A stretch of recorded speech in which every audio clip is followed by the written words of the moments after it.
ನಮಸ್ಕಾರ ಆಚಾರ್ಯ. ಎಲ್ಲರಿಗೂ ನಮಸ್ಕಾರ. ನಮಸ್ಕಾರ ಆಚಾರ್ಯ. ನಾರಾಯಣಂ ನಿಖಿಲ ಪೂರ್ಣ ದೇಹಂ ನಿರ್ದೋಷಮಾಪ್ಯತಮೋ ನಿಖಿಲೈ ಸ್ವಾಕ್ಯೈಃ ಅಸ್ಯೋದ್ಭವಾದಿತಮಶೇಷ ವಿಶೇಷತೋಪಿ ವಂದ್ಯಂ ಸದಾ ಪ್ರಿಯತಂ ನಮಸಂ ನಮಾಮಿ. ಅಭ್ರಮಂ ಭಂಗರಹಿತಂ ನಿರ್ಮಲಂ ಸದಾ ಆನಂದತೀರ್ಥಮತುಳಂ ಭಜೇ ತಾಪತ್ರಯಾಪಹಂ. ಪೃಥ್ವೀಮಂಡಲಮಧ್ಯಸ್ಥಃ ಪೂರ್ಣಬೋಧಮತಾನುಗಾಃ ವೈಷ್ಣವಾಃ ವಿಷ್ಣುಹೃದಯಾಃ ತಾನ್ನಮಸ್ಸೇ ಗುರುನ್ ನಮಃ. ಶ್ರೀಭ್ಯೋ ನಮಃ. ಹರಿ ಓಂ.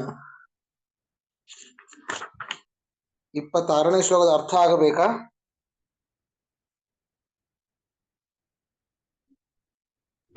ಅಲ್ವಾ ಆಚಾರ್ಯ? ಆಗಿದೆ ಅಲ್ಲ?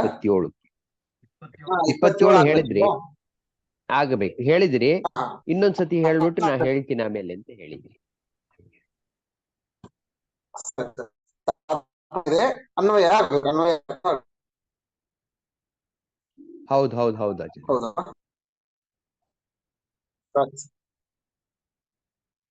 ಏತಾದೃಗ್ಬಲವಿಭವಃ ಸತಸ್ಯ ಕಂಠಂ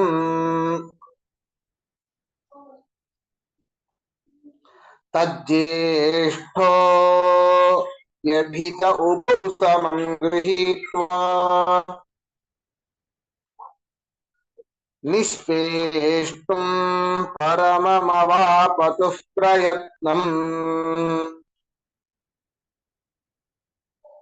ಸಂಘರ್ಷಾಕ್ರಾಪರಿವರ್ತಮಾನತೀಕ್ಷ್ಣಂ.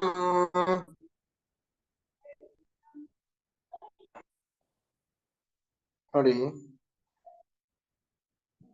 ಅದೇ ಅವರು ಅಂತಹ ಸಮರ್ಥರಾದಂತಹ ಆ ಇಬ್ಬರು ಜಟ್ಟಿಗಳು ಕೂಡ ಅಣ್ಣ ತಮ್ಮ ಇಬ್ಬರೂ ಸೇರಿ, ಎಡಬದಿಯಿಂದ ತಮ್ಮ ಬಲಬದಿಯಿಂದ ಅಣ್ಣ ಇಬ್ಬರೂ ಸೇರಿ ಆಚಾರ್ಯರ ಕಂಠವನ್ನ ಎಷ್ಟು ಬಿಗಿಯಾಗಿ ಒತ್ತಲಿಕ್ಕೆ ಸಾಧ್ಯವೋ ಅಷ್ಟು ಬಿಗಿಯಾಗಿ ಒತ್ತಾ ಇದ್ದಾರೆ. ಬೇರೆ ಏನೂ ಇಲ್ಲ, ಆಚಾರ್ಯರನ್ನ ಉಸಿರುಗಟ್ಟಿಸಬೇಕು, ಉಸಿರು ತೆಗೆದುಕೊಳ್ಳದೆ ಇರುವಂತೆ ಆಚಾರ್ಯನ ಮಾಡಬೇಕು ಅಂತ ಅವರ ಒಂದು ಶತ ಪ್ರಯತ್ನವನ್ನು ಮಾಡ್ತಾ ಇದ್ದಾರೆ. ಎಷ್ಟು ಹಿಸುಕ್ತಾರೋ ಕಂಠವನ್ನ ಅಷ್ಟ ಆಚಾರ್ಯರ ಧ್ವನಿ ಜೋರಾಗಿ ಆಗ್ತಾ ಇದೆ. ಧ್ವನಿ ಮಾತ್ರ ಅಲ್ಲ, ಆ ಕಂಠ ಪ್ರದೇಶವೂ ಕೂಡ ಇನ್ನೂ ಕಾಠಿಣ್ಯವನ್ನು ಹೊಂದುತ್ತಾ ಇದೆ ಅಂತೆ. ಬಹಳ ಕಠೋರವಾಗ್ತಾ ಇದೆ, ಬಹಳ ಮೃದು ಇರೋದಿಲ್ಲ. ಅವ್ರು ಎಷ್ಟು ಹಿಸುಕ್ತಾರೋ ಅಷ್ಟು ಗಟ್ಟಿ ಆಗ್ತಾ ಇದೆ. ಆ ಒಂದು ಕಂಠ ಪ್ರದೇಶ ಗಟ್ಟಿ ಆಗೋದಷ್ಟೇ ಅಲ್ಲ, ಜೋರಾಗಿ ಧ್ವನಿಯೂ ಕೂಡ ಇನ್ನೂ ಹೊರಹೊಮ್ತಾ ಇದೆ ಅಂತೆ. ಏನು ಮಾಡಿದರೂ ಕೂಡ ಅವರಿಗೆ ಆಚಾರ್ಯ ಒಂದು ಶ್ವಾಸವನ್ನ ತಡೆ ಹಿಡಿಲಿಕ್ಕೆ ಸಾಧ್ಯ ಇಲ್ಲ, ಆಗ್ಲಿಲ್ಲ ಅಂತ ಈ ಒಂದು ಶ್ಲೋಕದ ತಾತ್ಪರ್ಯ. ಪದಚ್ಛೇದ ನೋಡಿ. ಏತಾದೃಕ್ ಬಲ ವಿಭವ ಸಹ ತಸ್ಯ ಕಂಠಂ ತತ್ ಜ್ಯೇಷ್ಠಃ ಅಪಿ ಅಭಿತಃ ಉಭೌ ಸಮಂ ಗೃಹೀತ್ವಾ ನಿಷ್ಪೇಷ್ಟುಂ ಪರಮಂ ಅವಾಪತುಃ ಪ್ರಯತ್ನಂ ಸಂಘರ್ಷಾತ್ ಕ್ರಮ ಪರಿವರ್ಧಮಾನ ತೈಕ್ಷ್ಣ್ಯಂ. ಅನ್ವಯ ನೋಡಿ. ಏತಾದೃಗ್ ಇಂತಹ, ಏತಾದೃಗ್ ಇಂತಹ,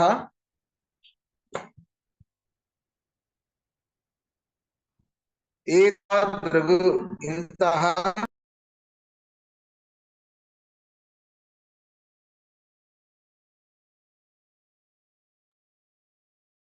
ಬಲವಿಭವ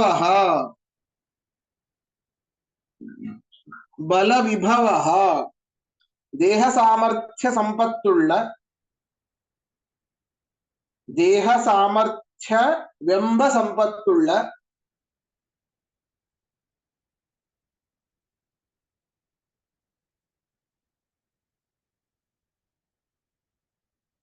ಸಹ ಆ ಗಂಡವಾಟನು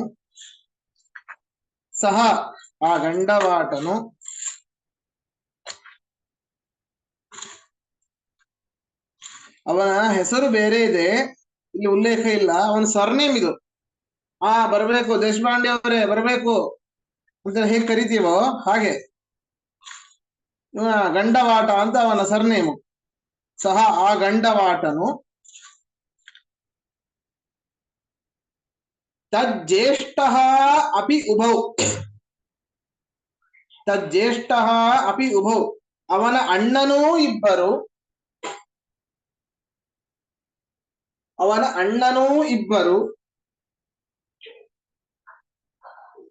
ಸಂಘರ್ಷಾತ್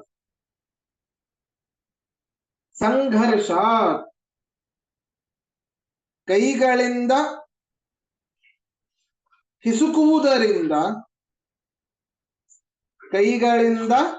ಹಿಸುಕುವುದರಿಂದ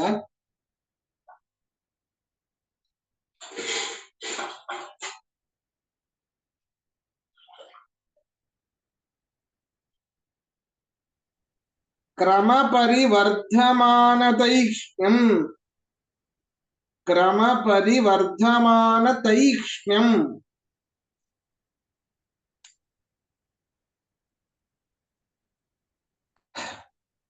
ಕ್ರಮವಾಗಿ ಹೆಚ್ಚುತ್ತಿರುವ ಕಠಿಣತೆ ಉಳ್ಳ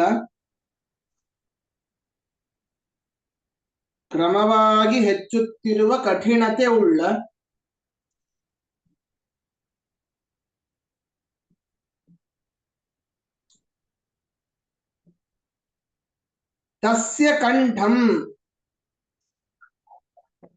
ಕಂಠಂ ಆ ಮಧ್ವರ ಕುತ್ತಿಗೆಯನ್ನು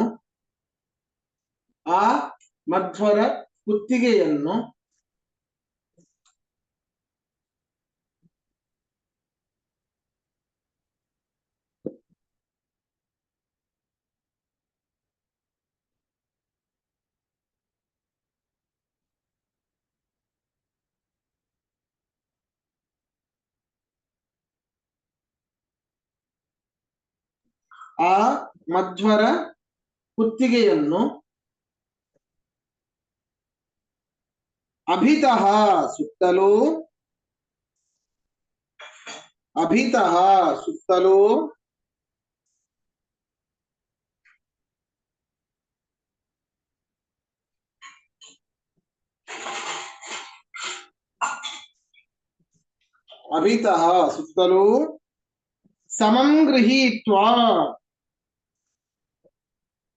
ಸಮಂ ಗೃಹೀತ್ವಾ ಒಟ್ಟಿಗೆ ಒಂದೇ ಸಲ ಹಿಡಿದುಕೊಂಡು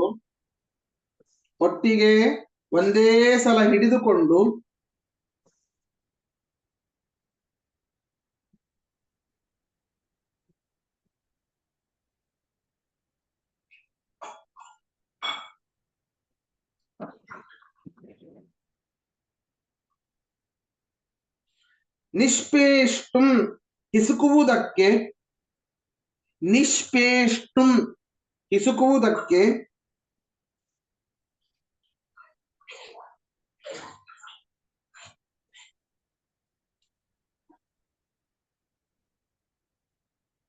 ಪರಮಂ ಪ್ರಯತ್ನಂ ಹೆಚ್ಚಾದ ಪ್ರಯತ್ನವನ್ನು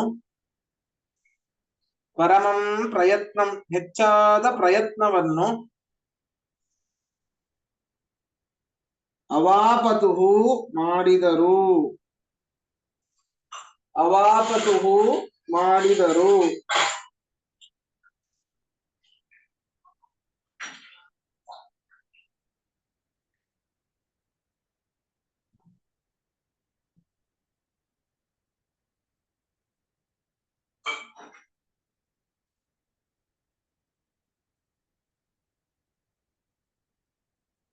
ಪ್ರಶ್ನೆ ಇದ್ರೆ ಕೇಳಿ.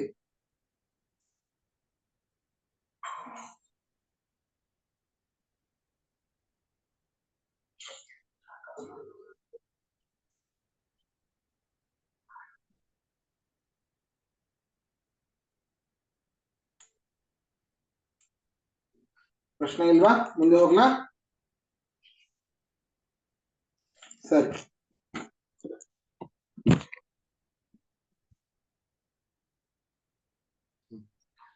ಸರಿ, ಮುಂದೆ ನೋಡಿ. ಆಸ್ವಿನ್ನಾ ವಲಸತರೋ ಗುರೋರ್ನಿಯೋಗಾತ್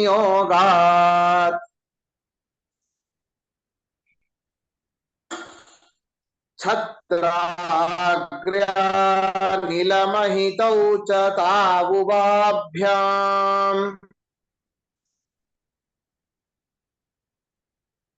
ಮುಕ್ತ್ವಾ ಯಃ ಕಠಿನತರತ್ವಚಂ ಶಿರೋಧಿಂ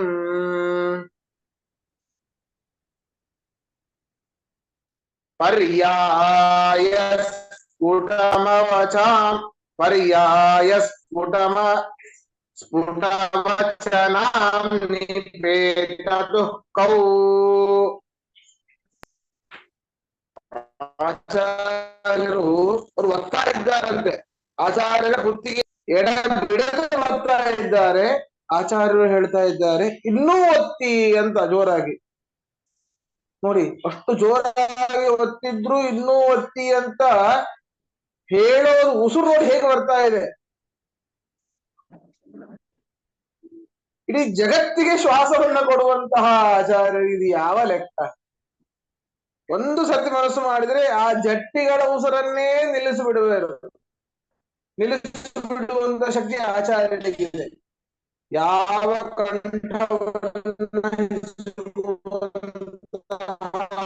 ಅವಶ್ಯಕತೆ ಇಲ್ಲ ಆಚಾರ್ಯರಿಗೆ. ಅವರ ಕಂಠಕ್ಕೆ ಕೈ ಹಾಕದೇನೆ ಸಂಕಲ್ಪ ಮಾತ್ರದಿಂದ ಅವರ ಉಸಿರನ್ನು ನಿಲ್ಲಿಸಬಹುದು. ಈ ಜಟ್ಟಿಗಳು ಇಂತಹ ಪರಾಕ್ರಮಿಗಳು ಅಂತ ಗೊತ್ತಿದೆ, ಧ್ವಜಸ್ತಂಭವನ್ನ ಎತ್ತಿದವರು ಅಂತ ಗೊತ್ತಿದೆ, ಅಂತಹ ಸಿಗ್ತಾ ಇದ್ದಾರೆ. ಆಚಾರ್ಯರು ಹೇಳ್ತಾರೆ ಇನ್ನೂ ಜೋರಾಗಿ ಸಿಗಿ ಅಂತ. ಅವ್ರಿಗೆ ಸಿಗ್ತಾ ಅವರ ಎಡಬಲ ಸೇವಕರು ಏನಿರ್ತಾರೆ ಜಟ್ಟಿಗಳ ಪಕ್ಕದಲ್ಲಿ ಈ ತಾಳೆ ಗರಿಗಳು ಇರ್ತಲ್ಲ, ತಾಳೆ ಮರದ ಗರಿಗಳ ದೊಡ್ಡ ದೊಡ್ಡ ಗರಿಗಳು, ಆ ಬೀಸಣಿಗೆ ತರ, ದೊಡ್ಡ ಬೀಸಣಿಗೆ ತರ ಇರ್ತದೆ, ತಂದು ಇಬ್ಬರಿಗೂ ಬೀಸ್ತಾ ಇದ್ದಾರಂತೆ. ಬೆವರು ಹೋಗ್ತಾ ಇದ್ದಾರೆ ಅವರು, ಎಷ್ಟೇ ಬೀಸಿದ್ರು ಬೆವರ್ತಾ ಇದ್ದಾರೆ.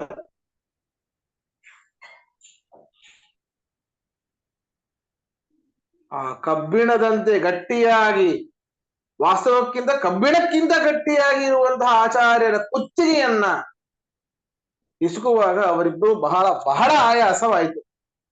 ಆದರೆ ಆಚಾರ್ಯರ ಕಂಠಧ್ವನಿ ಮಾತ್ರ ನಿಲ್ಲಲೇ ಇಲ್ಲ. ಅವರು ಎಷ್ಟು ಹಿಸುತ್ತಾ ಇದ್ದಾರೋ ಅಷ್ಟು ಜಾಸ್ತಿ ಆಗ್ತಾನೇ ಇದೆ, ಹೆಚ್ಚಾಗ್ತಾನೇ ಇದೆ. ಸ್ಪಷ್ಟವಾಗಿ ಕೇಳಿಸ್ತಾ ಇದೆ ಅವರ ಧ್ವನಿಗಳು. ಹೇಗೆ ವೇದ ಭಾಷ್ಯವನ್ನ ಪಾಠ ಮಾಡಬೇಕಾದ್ರೆ, ಪ್ರವಚನ ಮಾಡಬೇಕಾದ್ರೆ ಹೇಗೆ ಅವರ ಗಂಭೀರವಾದ ಧ್ವನಿ ಇರುತ್ತಿತ್ತೋ ಅದೇ ರೀತಿಯಾದಂತಹ ಧ್ವನಿ ಇವರಿಬ್ಬರು ಹಿಸಿದಾಗಲೂ ಕೂಡ ಇದೆ. ಕೊನೆಗೆ ಆ ಜಪ್ತಿಗಳಿಬ್ಬರು ಆಚಾರ್ಯರ ಕುತ್ತಿಗೆಯನ್ನ ಬಿಟ್ಟು ಭೂಮಿಗೆ ಉರುಳಿ ಸೋತು ಹೋದರು. ಮಾಡಿದ್ರು ಆಗಲಿಲ್ಲ, ನಮ್ ಕಡೆಯಿಂದ ಆಗೋದಿಲ್ಲ ಅಂತ ಹೇಳಿ ಆಚಾರ್ಯರ ಕುತ್ತಿಗೆಯನ್ನ ಬಿಟ್ಟು ಕೆಳಕ್ಕೆ ಉರುಳಿದರು ಅಂತ ವರ್ಣನೆ ಮಾಡ್ತಾ ಇದ್ದಾರೆ. ಪದಚ್ಛೇದ ನೋಡಿ. ಆಸ್ವಿನ್ನೌ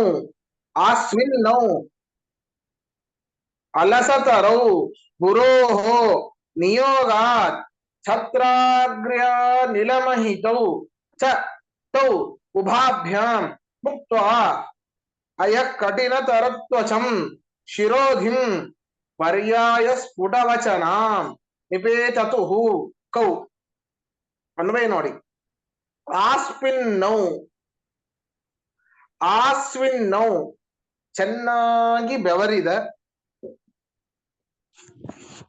ಸ್ವೇದ ಸ್ವಿನ್ನ ಅಂತಂದ್ರೆ ಬೆವರಿದವರು, ಸ್ಪಿನ್ನೌ ಅಂತಂದ್ರೆ ಇಬ್ಬರು, ರಾಮೌ ಇದ್ದ ಹಾಗೆ, ಸ್ವಿನ್ನೌ ಇಬ್ಬರು ಬೆವರಿದವರು. ಹೇಗೆ ಬೆವರಿದ್ದಾರೆ?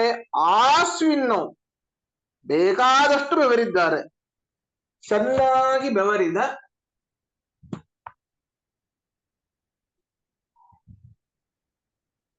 ಗುರೋಹೋ ನಿಯೋಗಾತ್ ಶ್ರೀಮದ್ ಆಚಾರ್ಯರ ಅಪ್ಪಣೆಯಿಂದ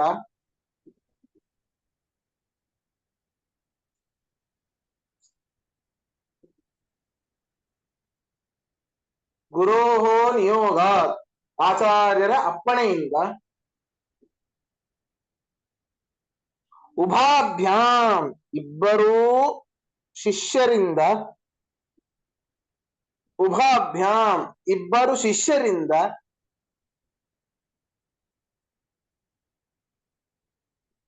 ಛತ್ರಾಗ್ರ್ಯಾನಿಲಮಹಿತೌ ಛತ್ರಾಗ್ರ್ಯಾನಿಲಮಹಿತೌ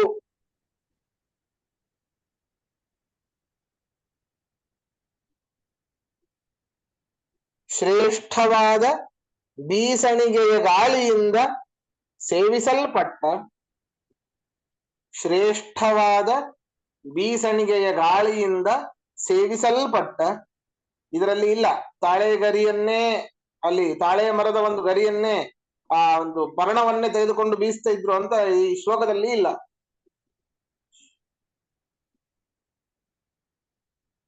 ಆದ್ರೆ ತಾಳೆ ಗರಿ ಅಂತ ತಾತ್ಪರ್ಯದಲ್ಲಿ ಕೊಟ್ಟಿದ್ದಾರೆ. ಶ್ರೇಷ್ಠವಾದ ಬೀಸಣಿಗೆಯ ಗಾಳಿಯಿಂದ ಸೇವಿಸಲ್ಪಟ್ಟ ಚ ಅಲಸರು ಚ ಅಲಸತರೌ ತುಂಬಾ ಆಯಾಸಗೊಂಡ ಚ ತುಂಬಾ ಚ ಅಲಸತರೌ ತುಂಬಾ ಆಯಾಸ ಪಟ್ಟಿರುವ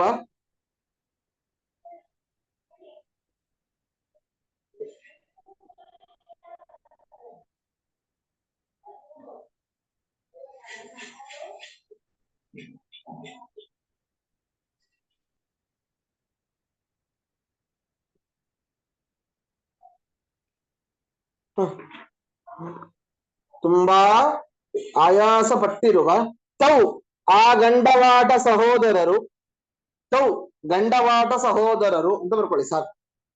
ತೌ ಗಂಡವಾಟ ಸಹೋದರರು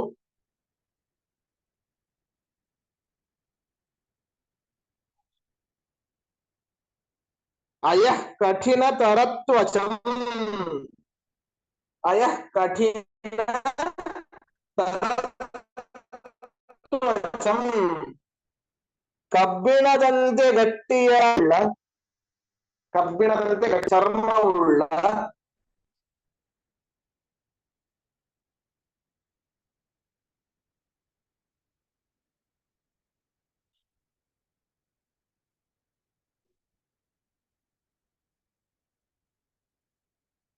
ಕಬ್ಬಿಣದಂತೆ ಗಟ್ಟಿಯಾದ ಚರ್ಮವುಳ್ಳ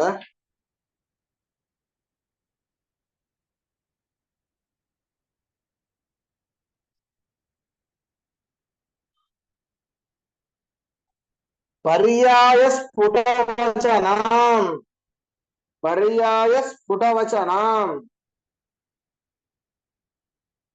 ಕ್ರಮದಿಂದ ಸ್ಪಷ್ಟವಾದ ಮಾತುಳ್ಳ ಕ್ರಮದಿಂದ ಸ್ಪಷ್ಟವಾದ ಮಾತುಳ್ಳ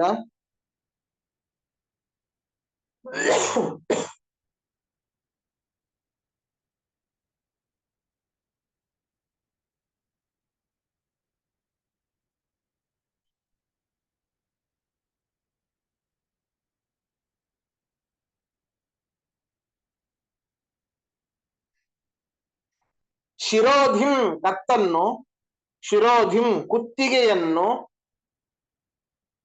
ಶಿರೋಧಿಂ ಕುತ್ತಿಗೆಯನ್ನು ಮುಕ್ತ್ವಾ ಬಿಟ್ಟು ಮುಕ್ತ್ವಾ ಬಿಟ್ಟು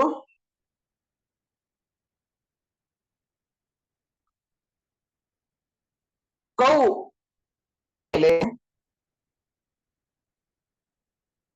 ಕೌ ನೆಲದ ಮೇಲೆ ಹೊಸ ಶಬ್ದ ನೋಡಿ ಕೌ ನೆಲದ ಮೇಲೆ ನಿಪೇತತುಹು ಬಿದ್ದರು ನಿಪೇತತುಹು ಬಿದ್ದರು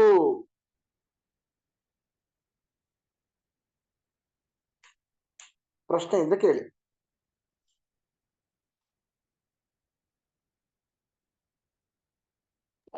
ಆಚಾರ್ಯ ಬಿದ್ದರು ಅನ್ನೋಕೇನು ನಿಪೇತತುಹು ನಿಪೇತತುಹು ಬಿದ್ದರು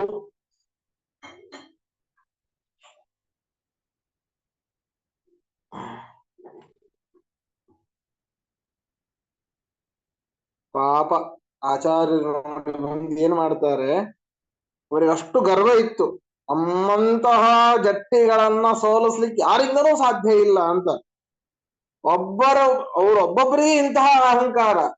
ಇಬ್ಬರೂ ಸೇರಿಸಿ ಆಚಾರ್ಯರನ್ನು ಏನು ಮಾಡ್ಲಿಕ್ಕಾಗ್ಲಿಲ್ಲ. ಪಾಪ ಆಚಾರ್ಯರು ಕರುಣಾಮಯಿಗಳು. ಅವರು ಏನ್ ಹೇಳಿದರು ಅನ್ನೋ ಮುಂದೆ ಹೇಳ್ತಾ ಇದ್ದಾರೆ ನೋಡಿ.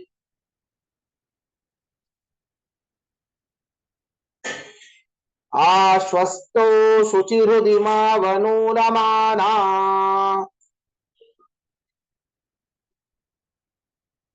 ಉದ್ಧರ್ತುಂ ಸಮಗದಂಗುಲಿಂ ಧರಾಸ್ಥಾಂ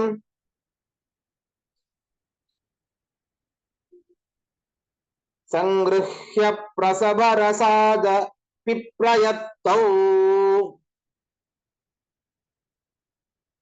ಸಾಮರ್ಥ್ಯಂ ಯಯತುರಿಮೌನ ಕಂಪನೆ ಸ್ಯಾಹ.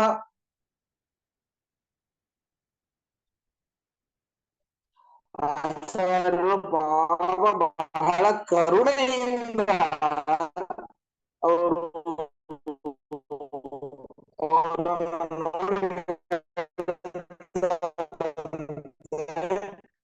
ಕೆಳಗೆ ಬಿದ್ದಂತಹ ಗಂಡಾಡ ಸಹೋದರರು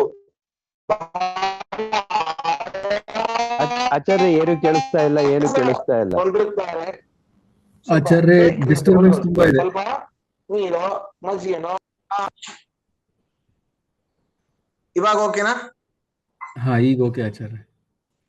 ಸರಿ ಸರಿ ಸರಿ, ಥ್ಯಾಂಕ್ ಯು.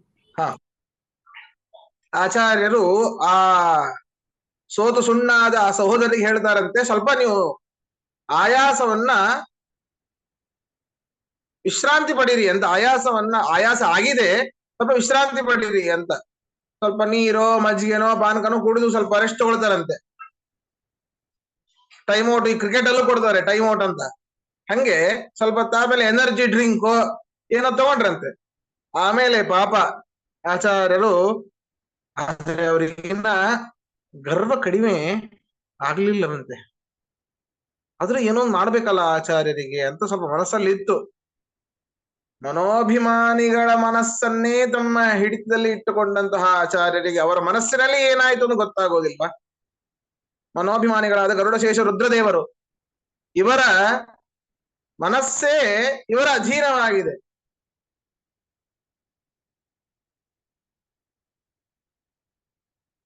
ಹಾಗಿದ್ದ ಮೇಲೆ ಅವರಿಬ್ಬರು ಮನಸ್ಸಲ್ಲಿ ಏನ್ ಅಂದ್ಕೊಂಡಿದ್ದಾರೆ ಇನ್ನ ಅಂತ ಗೊತ್ತಾಗದೆ ಇರ್ಲಿಕ್ಕೆ ಸಾಧ್ಯವೇ ಇಲ್ಲ.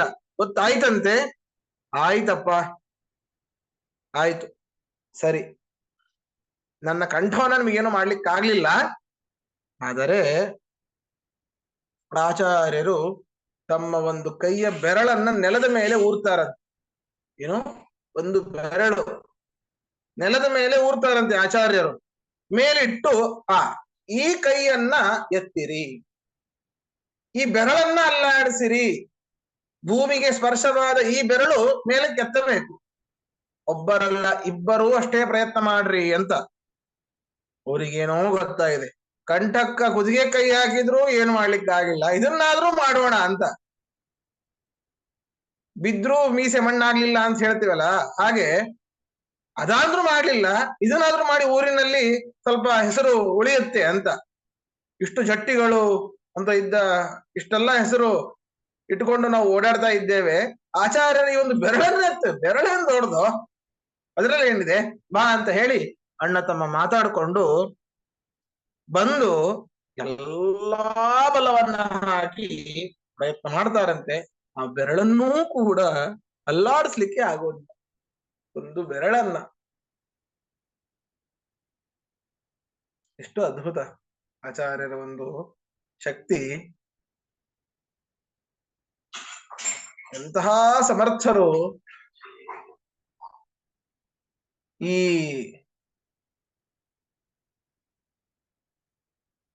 ತ್ರಿವಿಕ್ರಮ ವಾಮನ ರೂಪದಿಂದ ತ್ರಿವಿಕ್ರಮನಾದಾಗ ಅವನ ಬಲಪಾದದ ಕಿರುಬೆರಳು ತಾಕಿದಾಗ ಬ್ರಹ್ಮಾಂಡದ ಕವಾಟಕ್ಕೆ ನೀರು ಹರಿದು ಬರ್ತದೆ.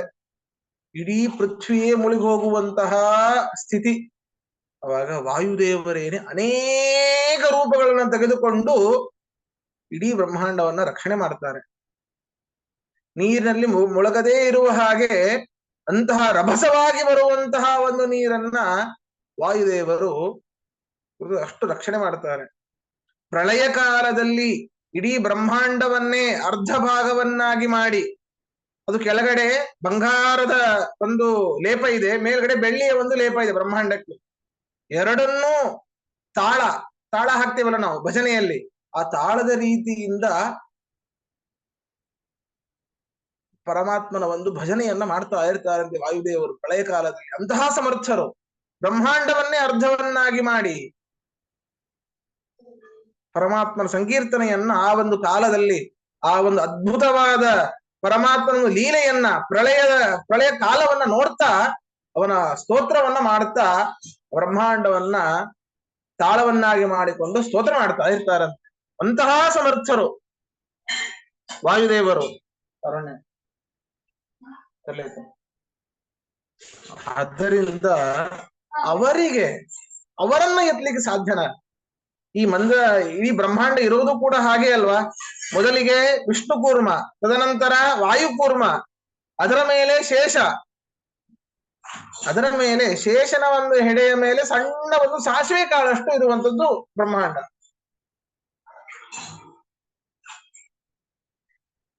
ವಾಯುಕೂರ್ಮವು ಎಷ್ಟು ಮುಖ್ಯ ನೋಡಿ.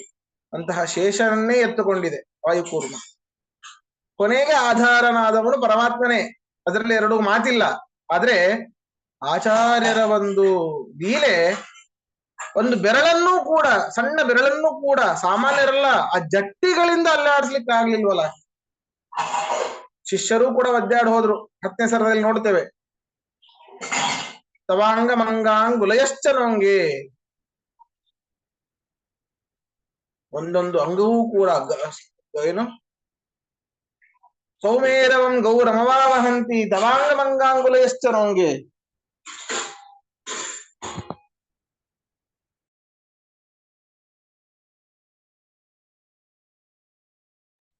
ಇವರು ಆಚಾರ್ಯರ ಒಂದೊಂದು ಅಂಗವೂ ಕೂಡ ಮೇರು ಪರ್ವತದಷ್ಟು ಭಾರ ಆಗ್ತಾ ಇದೆ, ನಮ್ಮನ್ನ ಬಿಟ್ಟು ಬಿಡಿ ಆಚಾರ್ಯರೇ ಎಂದು ಶಿಷ್ಯರೆಲ್ಲ ಬೇಡ್ಕೊಂಡ್ರು. ಆಯ್ತಾ? ಈ ರೀತಿ ಇರ್ಬೇಕಾದ್ರೆ ಆಚಾರ್ಯರನ್ನ ಯಾರಿಂದಲೂ ಕೂಡ, ಯಾವ ರೀತಿಯಿಂದಲೂ ಕೂಡ ಅವರನ್ನ ಏನು ಮಾಡ್ಲಿಕ್ಕೆ ಆಗೋದಿಲ್ಲ. ಭೀಮಸೇನ ಸಮೋ ನಾಸ್ತಿ ಸೇನೆಯೋರುಭಯೋರಪಿ. ಯಾವ್ದ್ಯಾವ್ದ್ರಲ್ಲಿ? ಪಾಂಡಿತ್ವೇಚ ಪಟುತ್ವೇಚ ಶೂರತ್ವೇಚ ಬಲೇಪಿಚ. ಕೆಲವೊಬ್ರು ಇರ್ತಾರೆ ಈಗಿನ ಜಟ್ಟಿಗಳು, ಬರೀ ಬಲದಲ್ಲಿ ಇರ್ತಾರೆ, ಪಾಂಡಿತ್ಯ ಏನೂ ಇರೋದಿಲ್ಲ. ಇರ್ತಾರೆ ಜಟ್ಟಿಗಳು, ಅವ್ರಿಗೆ ವಾಕ್ಪಟುತ್ವವೇ ಇರೋದಿಲ್ಲ, ಮಾತಾಡ್ಲಿಕ್ಕೆ ಬರೋದಿಲ್ಲ ಸರಿಯಾಗಿ. ಏನೋ ದೊಡ್ಡ ದೊಡ್ಡ ಕಲ್ಲನ್ನು ಎತ್ತ ಹಾಕಿಬಿಡ್ತಾರೆ, ಯುದ್ಧಕ್ಕೆ ಹೋಗೋಣ ಬಾ ಅಂತಂದ್ರೆ ಮನೆಯಲ್ಲಿ ಅಡ್ಕೊಂಡು ಕೂಡ್ತಾರೆ, ಯಾವ ಶೂರತ್ವವೇ ಇರೋದಿಲ್ಲ. ಹಾಗಲ್ಲ, ಪಾಂಡಿತ್ವೇಚ ಪಟುತ್ವೇಚ ಶೂರತ್ವೇಚ ಬಲೇಪಿಚ ಭೀಮಸೇನ ಸಮೋ ನಾಸ್ತಿ. ನಾಲ್ಕರಲ್ಲೂ ಕೂಡ ಭೀಮನಿಗೆ ಸಮನಾದವನು ಯಾರೂ ಇಲ್ಲ, ಯಾರೂ ಇಲ್ಲ. ಆ ದ್ವಾಪರ ಯುಗದಲ್ಲಿ ಇಡೀ ಆ ದ್ವಾಪರ ಯುಗದಲ್ಲಿ ಕೃಷ್ಣನನ್ನ, ವೇದವ್ಯಾಸರನ್ನ, ಪರಶುರಾಮರನ್ನ ಹೊರತುಪಡಿಸಿ ಬಹಳ ಬಲಶಾಲಿಗಳಾದವರೊಳಗೆ 4 ಅಂತೆ. ಭೀಮಶ್ಚ ಬಲಭದ್ರಶ್ಚ ಮದ್ರರಾಜಶ್ಚ ಕೀಚಕಃ. ಕ್ರಮವಾಗಿ ಇವರೆಲ್ಲ ಕಡಿಮೆ ಕಡಿಮೆ ಬಲವುಳ್ಳವರು. ಮೊಟ್ಟ ಮೊದಲಿಗೆ ಬರುವಂತರು ಭೀಮಸೇನ, ತದನಂತರ ಬರುವಂತವರು ಬಲರಾಮ, ತದನಂತರ ಶಲ್ಯ, ಮದ್ರರಾಜ ಶಲ್ಯ, ತದನಂತರ ಕೀಚಕ. ಕೀಚಕನು ಮಹಾಪರಾಕ್ರಮಿ. ಆದ್ರೆ ಕೀಚಕ ಶಲ್ಯನಷ್ಟು ಪರಾಕ್ರಮಿ ಅಲ್ಲ, ಶಲ್ಯ ಈ ಬಲರಾಮನಷ್ಟು ಪರಾಕ್ರಮಿ ಅಲ್ಲ, ಬಲರಾಮ ಭೀಮನಷ್ಟು ಪರಾಕ್ರಮಿ ಅಲ್ಲ, ಅಷ್ಟು ಬಲವಂತರಲ್ಲ. ಅದಕ್ಕೆ ಸಂದೇಹ ಬಂದಿದ್ದು. ವಿರಾಟ ನಗರದಲ್ಲಿ ಆ ಅಡುಗೆ ಭಟ್ಟನ ರೂಪದಲ್ಲಿ ಇರ್ತಾರೆ ಭೀಮಸೇನ, ಕೀಚಕನ ಸಂಹಾರ ಮಾಡ್ತಾರೆ. ಇರೋದೇ 4 ಜನ. ಬಲರಾಮ ತನ್ನ ದ್ವಾರಕೆಯಲ್ಲಿ ಇದ್ದಾನೆ, ಶಲ್ಯ ತನ್ನ ಊರಲ್ಲಿ ರಾಜ್ಯದಲ್ಲಿ ರಾಜ್ಯಪಾಲ ಮಾಡ್ತಾ ಇದ್ದಾನೆ. ಹಾಗಾದ್ರೆ ಕೀಚಕನನ್ನು ಕೊಂದಿರೋದು, ಕೊಲ್ಲಿಕ್ಕಾಗದು ಭೀಮನಿಂದ ಮಾತ್ರ ಸಾಧ್ಯ. ಕೀಚಕ ಸತ್ತಿದ್ದಾನೆ ಅಂತಂದ್ರೆ ಭೀಮನೇ ಕೊಂದಿದ್ದಾನೆ, ಹಾಗಾದ್ರೆ ಪಾಂಡವರು ಅಲ್ಲಿ ಆ ವಿರಾಟ ನಗರದಲ್ಲಿಯೇ ಇದ್ದಾರೆ ಅಂತ ವಿಚಾರ ಮಾಡಿ ಅಲ್ಲಿಗೆ ಮುತ್ತಿಗೆ ಹಾಕ್ತಾರೆ ಇವರು. ಹೀಗೆ ಮಹಾಪರಾಕ್ರಮಿಗಳು ಎಲ್ಲದರಲ್ಲೂ ಹೌದು. ಆದ್ದರಿಂದ ಬುದ್ಧಿರ್ ಬಲಂ ಯಶೋ ಧೈರ್ಯಂ ನಿರ್ಭಯತ್ವಂ ನರೋಗದ ಅಜಾಡ್ಯಂ ವಾಕ್ಪಡುತ್ವಂಚ ಹನುಮತ್ ಸ್ಮರಣಾದ್ಭವೇ. ಹನುಮಂತನ ಸ್ಮರಣೆಯಿಂದಾಗಿ ಇವೆಲ್ಲವೂ ಕೂಡ ಖಂಡಿತವಾಗಿಯೂ ಸಿಗತ್ತೆ. ಸರಿಯಾದ ಸ್ಮರಣೆ ಆಗ್ತಾ ಇದೆ. ಈಗ ಮಧ್ವರ ಸ್ಮರಣೆ 2.5 ವರ್ಷ ಆಯಿತು ಅವ ಮಾಡ್ತಾ, ಮುಗಿತಾ ಬಂದಿದೆ. ಎಷ್ಟು ಅದ್ಭುತ. ಸರಿ, ಇವತ್ತಿನ ಪಾಠ ಇಲ್ಲಿ ಮುಗಿಸೋಣ. ಇದರ ಅರ್ಥವನ್ನು ನಾಳೆ ಕೇಳೋಣ. ಶ್ರೀಕೃಷ್ಣಾರ್ಪಣಮಸ್ತು.